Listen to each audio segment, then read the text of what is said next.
Welcome to Newcastle Family History Society podcasts. The Newcastle Family History Society, located on Awabakal land in Newcastle, New South Wales, Australia, provides support for those interested in family history. In this instalment of the Bad Girls series, Jane Ison showcases the success stories that have arisen from the young women who were sent to the Newcastle Industrial School and Reformatory. Not every girl admitted to an industrial school remained a rebel after they left. Once they were either apprenticed or married, many went on to live quiet lives and no longer appeared in the newspapers for all the wrong reasons. Admission to an institution could leave a stain, and Newcastle, the Vernon, and later Biloela developed reputations, so it was often the case that, like convicts, these children tried to forget or gloss over this period of their life. They didn't share this history with their family, and especially not with the wider society, where often an admission to a school was long remembered by authorities. The government had accepted the responsibility of educating and training children for future employment. Superintendents were expected to find girls a suitable position when they left. Like every institution, that responsibility was only as good as the person in charge. Agnes King had had little opportunity to discharge girls, as she was only superintendent for the first 14 months of the school's existence. The only discharges King made were for older girls whose families successfully proved that they had been illegally arrested because they were over the age of 16. There were quite a number of these girls. From the time he arrived in Newcastle in December 1868, the new superintendent, Joseph Hines Clark, began to discharge girls who had been in the school for 12 months or more. Some families requested that their daughter be returned to them. This request triggered a police check on the family and their home, and the girls were returned to their parents only if the police report was satisfactory and the family and the home were considered suitable. Apprenticeships were arranged for girls who were 12 years or older and ended when the girl turned 18. Apprenticeships were popular with families, especially if it could be arranged close to where the family lived.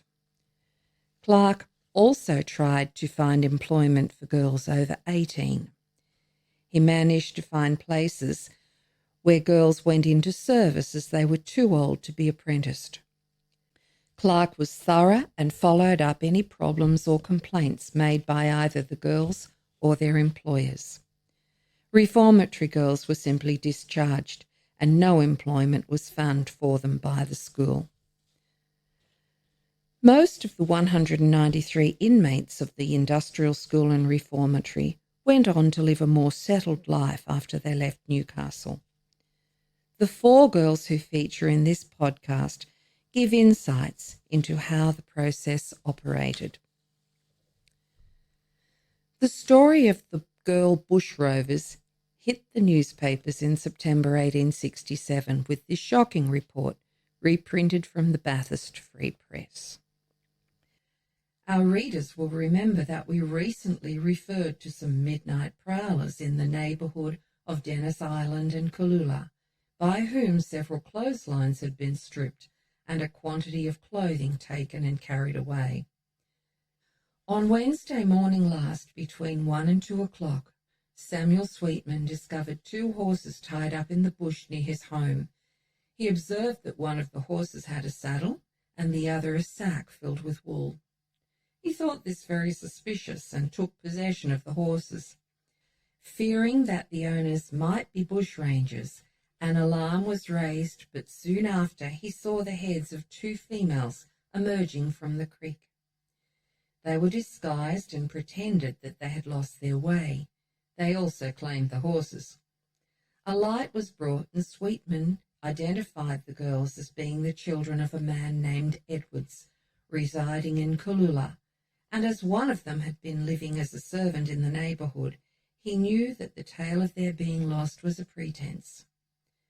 Sweetman detained them until the next morning, when he followed the tracks of their horses and found that they had told falsehoods.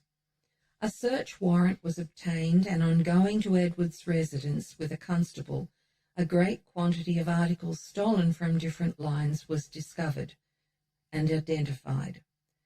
The girls were taken into custody on the charge of robbing, and the mother was arrested for receiving stolen property. The father was away at the Lachlan with his team and had been away for some time. The girls appeared in court, but the court was anxious to preserve them from a trial on account of their youth, one of them being about 15 and the other 14 years old. A telegram was sent to Newcastle, where it was learned that the public institution there was an industrial school and not a reformatory. He decided to send the girls there. The mother was tried and found guilty of receiving the articles, knowing that they had been stolen, and was sentenced to 12 months hard labour in Bathurst jail. There were 3 young children with her in the dock, and the feeling of horror manifested at her conduct in training her daughters to a career of crime was universal. And so 15-year-old Sarah, 14-year-old Alicia, and 7-year-old Mariah Jane Edwards arrived in Newcastle. The sisters were the daughters of Thomas Edwards and his wife Jane Haycock, who had married near Bathurst in 1846. The family lived about 30 kilometres south of Bathurst, in the locality of Cooloola. Thomas was a transportee who in 1834, at the age of 11, had been convicted of larceny at the Old Bailey. He was sentenced to 7 years' transportation and arrived aboard the John Barry in 1836. Jane Haycock was the daughter of the convicts Richard Haycock, who had arrived on the Barwell, and Mary Linehan, who had been transported aboard the Burrell. The sisters were all assessed by Dr. Richard Harris's Virgins and remained in Newcastle without incident until Clark arrived and began the process of discharging firstly Sarah and a year later Alicia. By December 1868, Sarah had been at the school for 13 months, and Clark wrote to the colonial secretary requesting permission to find a situation for her and 5 others. Assessing age for the authorities at this time was very difficult, and Clark must have believed that Sarah was already close to 18. So she was discharged as a domestic servant to William Howard Greenway, a Newcastle fruiterer who Clark described as a gentleman. Sarah was to be paid 6 shillings a week. When Clark contacted her father in 1870, Thomas confirmed that Sarah had remained in service for 10 months before she had returned to Bathurst and was well. Sarah married John Wilson in Bathurst in 1871, and the couple had 10 children. She died in 1937. Her obituary in the Bathurst papers read in part, "The death took place on Saturday at her residence, Rosedale, Cooloola, of one of the oldest residents of the Cooloola district, in the person of Mrs. Sarah Wilson, at the age of 86 years.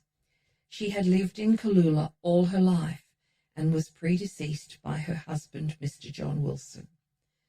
The funeral took place yesterday morning, moving from her late residence to the Church of England portion of the Cooloola Cemetery. There was a large attendance of relatives and friends, and many beautiful floral tributes were received." Alicia's discharge from Newcastle occurred in December 1869. Clark arranged an apprenticeship for her with Mr. Mason, a farmer of Dempsey Island on the Hunter River. Alicia was to be paid 5 shillings a week as a general servant. Clark described her as of good character and between 16 and 17 years of age. And so Alicia took up the apprenticeship. As was often the case, in April 1870 her indentures were cancelled because Mason had had to return to England, and Alicia was returned to the school to wait for a new position. Just over a fortnight later, a proposal of marriage was received by Clark from the German immigrant Peter Lemke. Clark, always thorough, investigated Lemke's character and life habits and reported to the colonial secretary that Lemke had been working as a gardener in the Newcastle area for some years and had money in the bank. Of Alicia, Clark said, "She is 17 years of age and of quiet habits. I think the offer a good one for her, and they being very much together when on the island, I would recommend the case to the favourable consideration of the Honourable Colonial Secretary." Permission was given for the marriage, so on the 2nd of May, Clark wrote to Thomas Edwards to inform him of both the cancelled apprenticeship and to request his permission for Alicia to marry Lemke. Clark said, "Sir, while Alicia was on the island, she made the acquaintance of a young man named Peter Lemke, who now proposes to marry Alicia. Lemke is about 30 years of age, and from everything that I have learned, is a man of good character.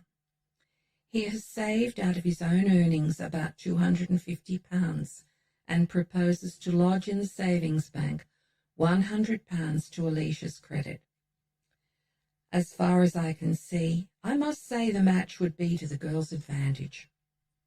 But at the same time, I think it is due to you as her father to ask if you have any objection to the girl getting married, or rather, if you will give your consent to their union." Thomas gave permission, and on the 6th of June 1870, Alicia married Peter Johann Lemke in Newcastle. The couple had 8 children, but only 3 survived for longer than 1 day. These newborns were buried at the St Andrew's Church of England Cemetery, Mayfield, then called North Waratah. The home where she and Peter eventually settled they named Gulula.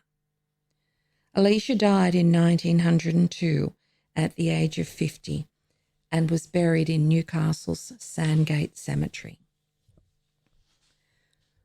Once her older sisters left Newcastle, Maria Jane was alone. She was one of the girls who transferred to Billawheeler on Cockatoo Island when the Newcastle institution closed in May 1871.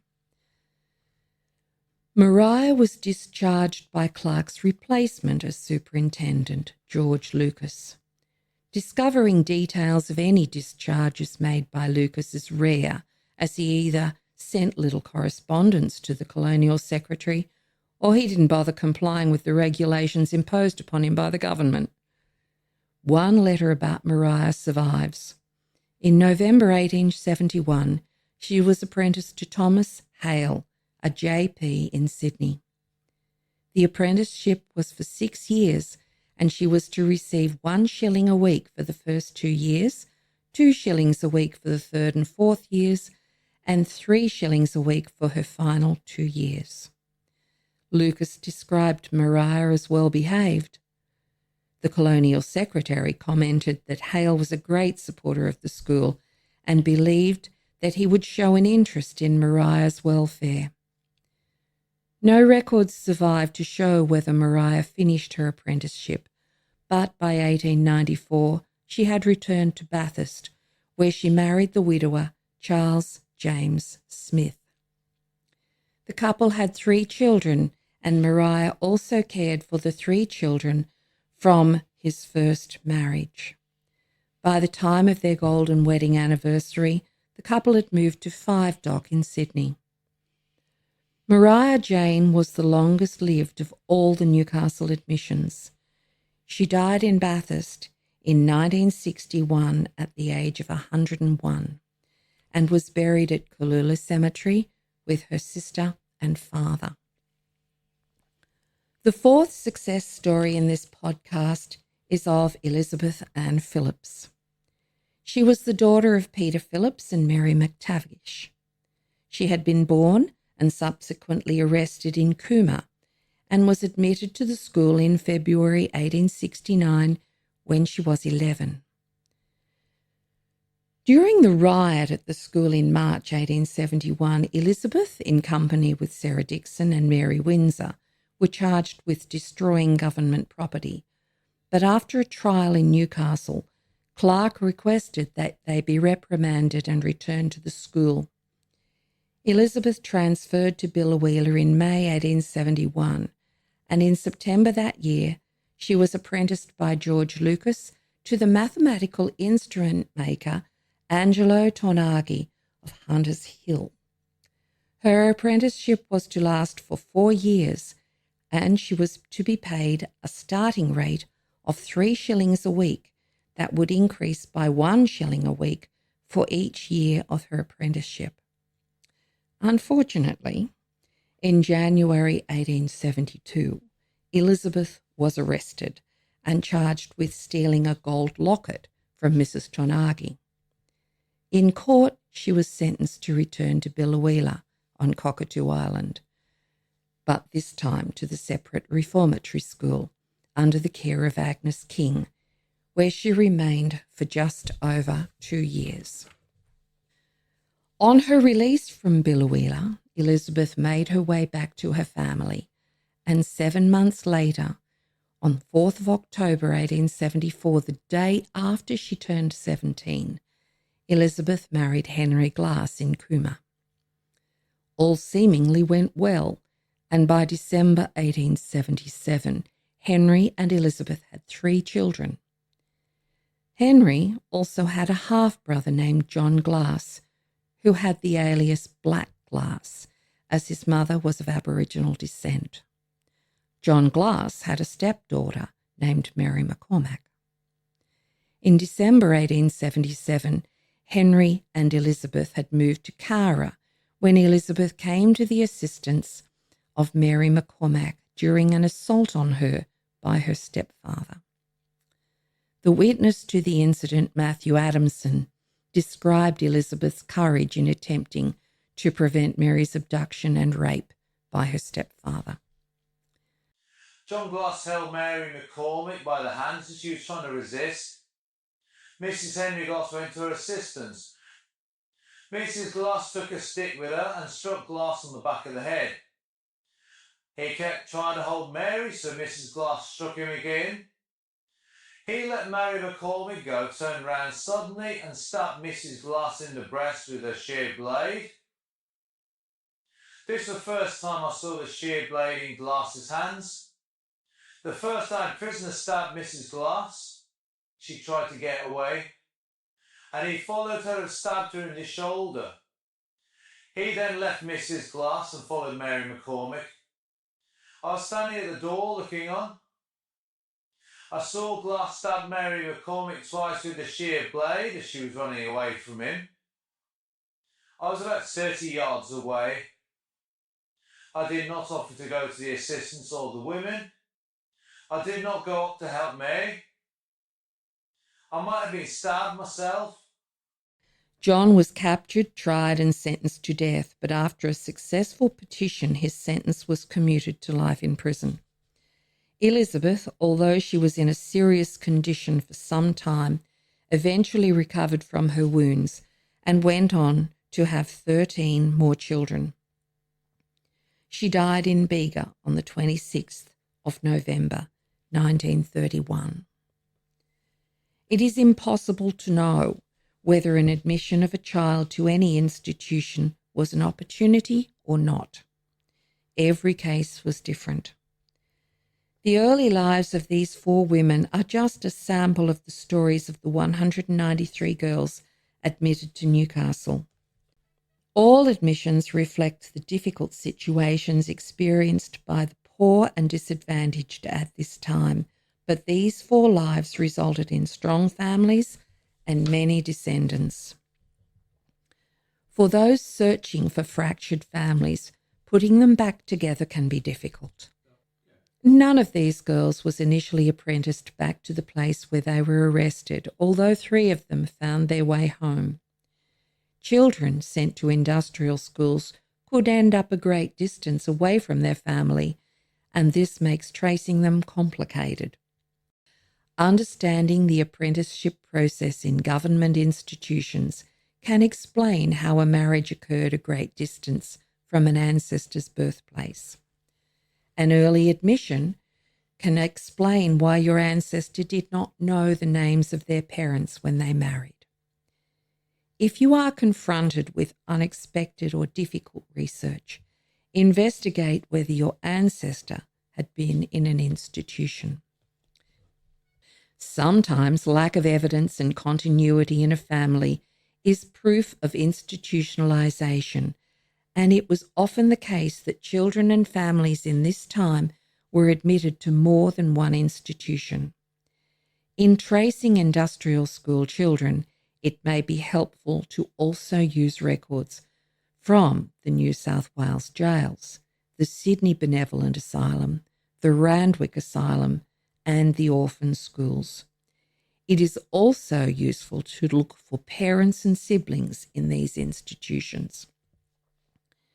In my final podcast in this series, I will look at the last months the school operated in Newcastle, including an account of the riots of 1871. Thanks once again, Jane. Another interesting account of the lives of some of the girls of the Newcastle Industrial School. Be sure to join us again for the final episode in this current series on Newcastle Family History Society podcasts.